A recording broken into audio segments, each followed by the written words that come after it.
¿Qué tal, queridos hermanos? Bendiciones, bienvenidos a un nuevo video de Ministerio Séptimo Milenio.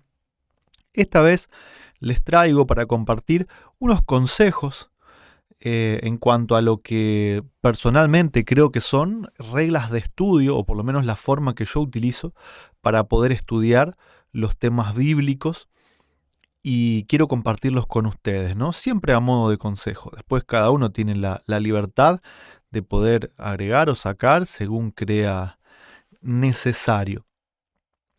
Vamos a avanzar en algunos textos y reflexionar en ellos, ¿no es cierto? Mateo capítulo 13, versículos 44 y 45 nos muestran dos parábolas que van a explicar en símbolos lo que es la palabra de Dios. Dice Cristo, ¿no? Además, el reino de los cielos es semejante a un tesoro escondido en un campo, el cual el hombre halla y lo esconde de nuevo, y gozoso por ello va y vende todo lo que tiene y compra aquel campo. También el reino de los cielos es semejante a un mercader que busca buenas perlas, que habiendo hallado una perla preciosa fue y vendió todo lo que tenía y la compró. Entonces, el primer punto nos dice que todo lo que tiene que ver con lo espiritual, con el reino de los cielos, con la palabra de Dios, no es algo sencillo que se va a encontrar como una moneda tirada en la calle, sino que es un tesoro escondido, es una perla, es algo precioso que requiere de un esfuerzo diligente, ¿no? En este caso, vender todo lo que tenían para ir y comprarlo, ¿no? En el caso del tesoro requirió excavar para encontrar un tesoro, ¿sí?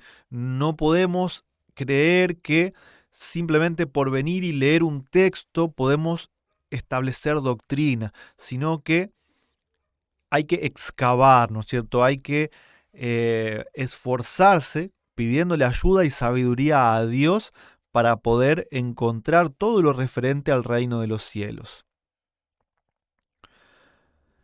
Colosenses capítulo 2, versículos del 1 al 4 dice: Porque quiero que sepáis cuán gran lucha sostengo por vosotros y por los que están en la Odisea y por todos los que nunca han visto mi rostro, para que sean consolados sus corazones unidos en amor, hasta alcanzar todas las riquezas de pleno entendimiento, a fin de conocer el misterio de Dios el Padre y de Cristo, en quien están escondidos todos los tesoros de la sabiduría y del conocimiento. Y esto lo digo para que nadie os engañe con palabras persuasivas. Es interesante que este mensaje Pablo lo escribe para la iglesia de la Odisea, que era un lugar, una ciudad literal, pero que también sabemos simbólicamente que es una de las 7 iglesias del Apocalipsis que tienen que ver con una línea de tiempo y que corresponde a lo que somos nosotros, a la última iglesia sobre la tierra. ¿Cuál era el problema de la Odisea, o cuál era el consejo, mejor dicho, de Pablo para la Odisea? Que la palabra de Dios, que la sabiduría, son tesoros que están escondidos en el Padre y en Cristo. Son tesoros que hay que buscar, son riquezas que tienen que ver con el pleno entendimiento. La riqueza es entender plenamente, ¿no es cierto?, a Dios el Padre y a Cristo. Y son tesoros que están escondidos. Y esto lo digo, dice Pablo, para que nadie os engañe con palabras persuasivas, ¿no? Pretender leer 1, 2 o 3 versículos y que eso pueda establecer una verdad o una doctrina, para que nadie los engañe con palabras persuasivas. En Isaías 28 también se nos dice algo por el estilo, ¿no?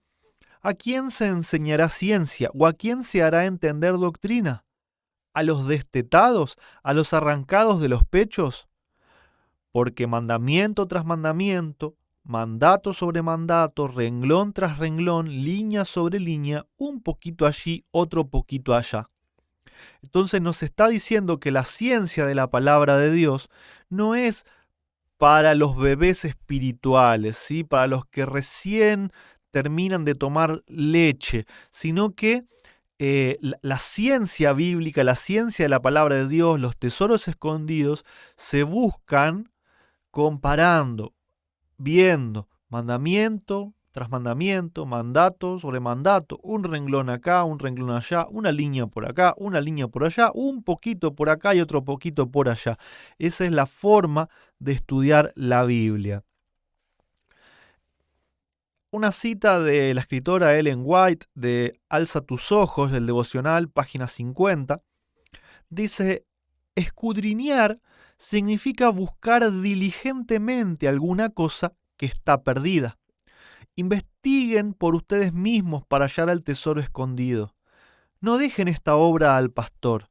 No pueden permitirse ser ignorantes en la palabra de Dios. Estudien los pasajes difíciles, comparando versículo con versículo, y encontrarán que la Escritura es la llave que abre la Escritura. Los que estudian las Escrituras con oración salen de ese estudio siendo más sabios que cuando abrieron la Biblia.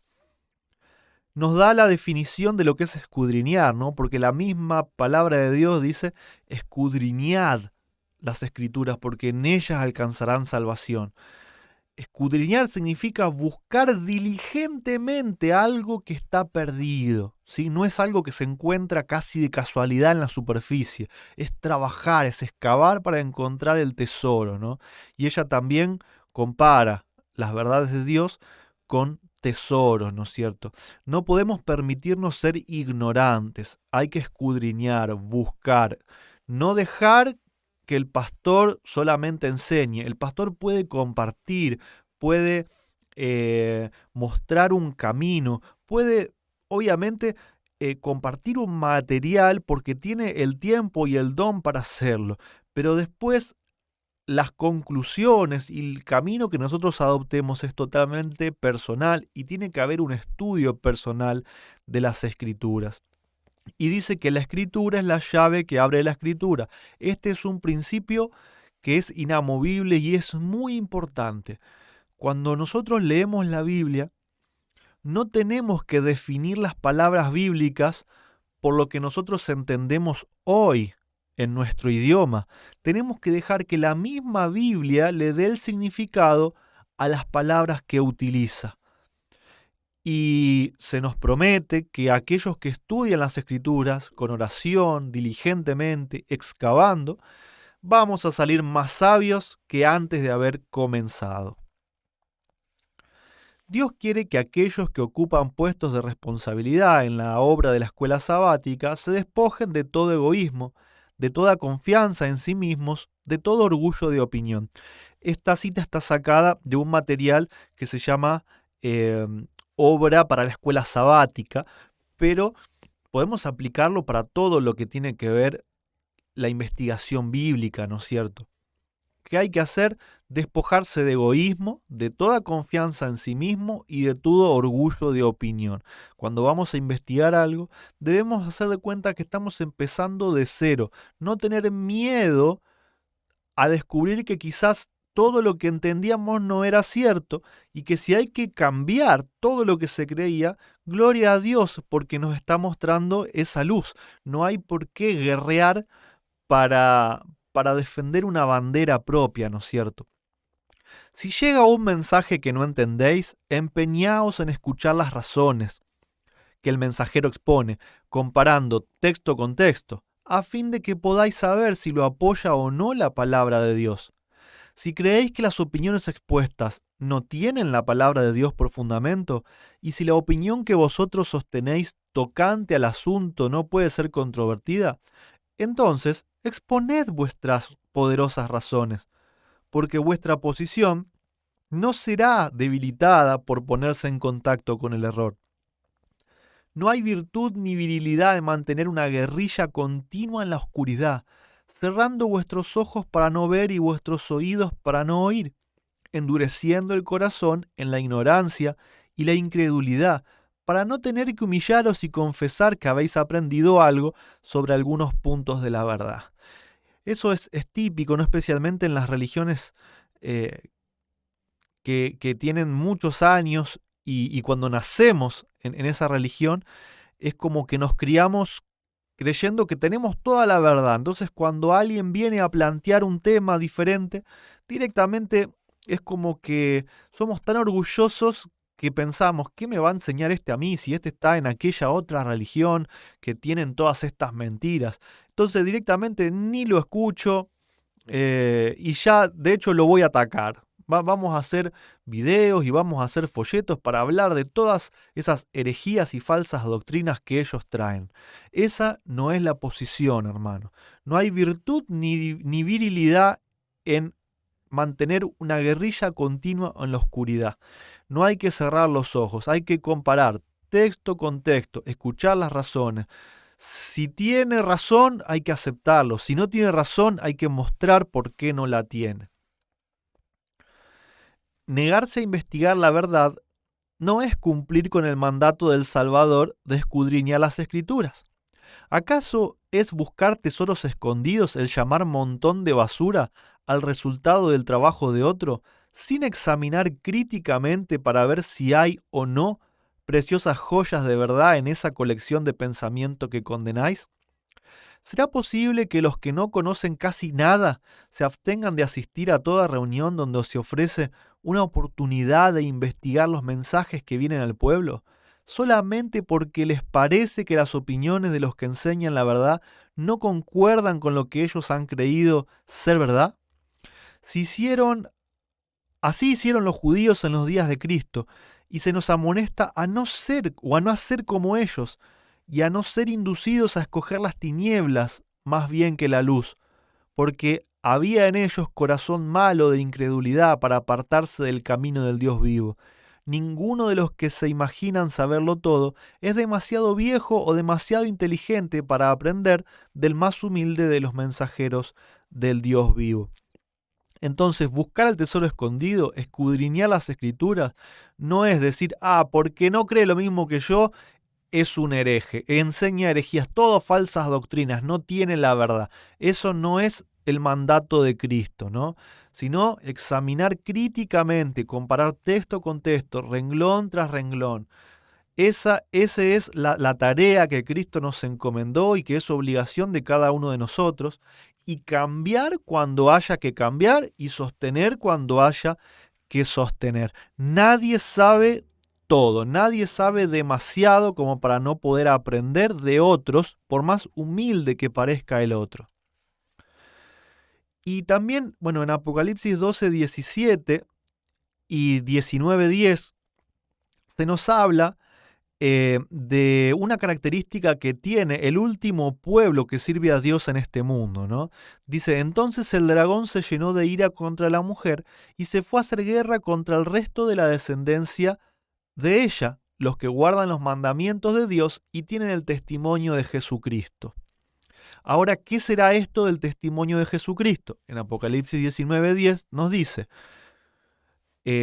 Juan, que estaba escribiendo, ve un ángel y entonces dice, yo me postré a sus pies para adorarle, y él me dijo, mira, no lo hagas, yo soy consiervo tuyo y de tus hermanos que retienen el testimonio de Jesús.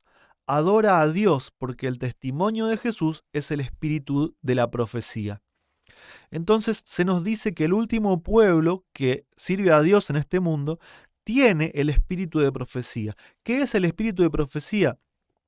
Es el don que da Cristo mismo a su iglesia, eligiendo a una o más personas, así como elige maestros, elige apóstoles, elige médicos, también elige personas que tienen el don de la profecía, que cuando el pueblo se aparta de Dios, se aparta de las Escrituras, ese testimonio de Jesús, ese espíritu de profecía, los escritos o las palabras de quienes tengan este don, ayudan a alumbrar el camino para que el pueblo vuelva a las Escrituras. Y esto es muy importante, ¿no es cierto?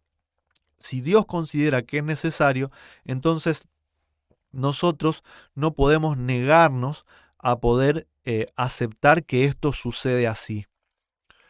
Y nosotros, o por lo menos yo como adventista del séptimo día, teniendo las creencias primarias, ¿no es cierto?, de los primeros 50 años de los adventistas, creo que fue dado el don de la profecía sobre la persona de Ellen White. Por eso es que a veces me gusta utilizar sus textos para poder ampliar o para poder explicar lo que quiero decir, pero nunca para fundamentar la doctrina bíblica. Ustedes vieron que hemos comenzado por versículos bíblicos y después hemos leído algunas citas. Ese siempre es el orden que yo elijo, si es que necesito hacerlo, ¿no es cierto? Y acá en el libro de Evento de los Últimos Días, página 92, dice: una cosa es cierta. Los adventistas del séptimo día que adoptan su posición bajo la bandera de Satanás, primero abandonarán su fe en las advertencias y reproches contenidos en los testimonios del Espíritu de Dios. El enemigo ha hecho esfuerzos magistrales para perturbar la fe de nuestro pueblo en los testimonios. Esto es precisamente lo que Satanás se propuso que ocurriera, y los que han estado preparando el camino para que la gente no prestara atención a las advertencias y los reproches de los testimonios del Espíritu de Dios, verán que una ola de errores de toda clase aparecerán. Acá está hablando específicamente para los adventistas. No les gusta lo que está escrito en los libros de Elena de White porque condenan muchas de sus prácticas, porque condenan su vida, cómo la viven. Entonces, como no les gusta, terminan por rechazarla con la excusa de no, yo uso solamente la Biblia. Que si fuese una frase sincera, no estaría mal, porque si todos nos aferráramos a la Biblia, Dios no consideraría que fuera necesario tener el testimonio de Jesús mediante el espíritu de profecía. Pero cuando esto es una excusa porque no me gusta que condenen mi vida, mis prácticas, mis costumbres, termino por desechar instrucciones que vienen de Dios. Y si bien en un principio el rechazo es porque condena prácticas personales, termina decantando en una ola de errores de toda clase, y esto se refiere a errores doctrinales, ¿no es cierto? A beber de ese vino de la mentira, de las falsas religiones. Las palabras de Dios son las fuentes de vida. Mientras buscamos estas fuentes vivas, el Espíritu Santo nos pondrá en comunión con Cristo. Verdades ya conocidas se presentarán a nuestra mente con nuevo aspecto. Ciertos pasajes de las Escrituras revestirán nuevo significado, como iluminados por un relámpago.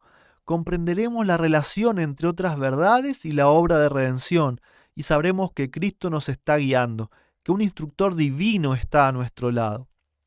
Y pienso que por más que hayamos leído la Biblia de corrido 3, 4, 5 veces, cada vez que se nos presenta una verdad fundamental, cada vez que Dios nos da más luz, si volvemos a leer la Biblia de corrido, de Génesis a Apocalipsis, vamos a encontrar que las mismas palabras ahora tienen significados que antes no veíamos, ¿no es cierto? Y esta es la muestra de que Cristo nos está guiando, de que ese instructor divino, el Espíritu Santo, Cristo mismo, está a nuestro lado.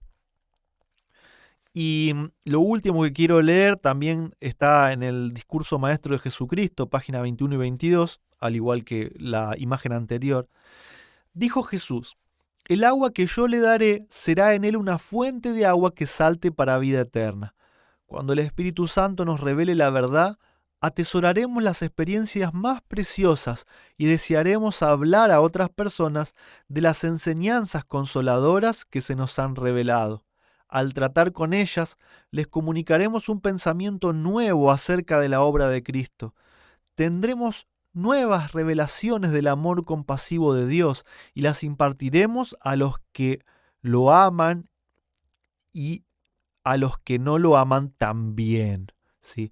Esto es muy importante, ¿no? Cuando encontramos el camino correcto de escudriñar, de buscar el tesoro escondido, al tema que vamos a llegar siempre es la obra de Cristo y el amor de Dios, porque es lo que más nos toca a nosotros, lo que más nos compete, ¿no es cierto? La obra de Cristo a nuestro favor y el amor de Dios, el carácter de Dios. Todo estudio bíblico termina siempre en esto. ¿Y en qué consiste? O sea, ¿por qué Dios nos da a entender esto?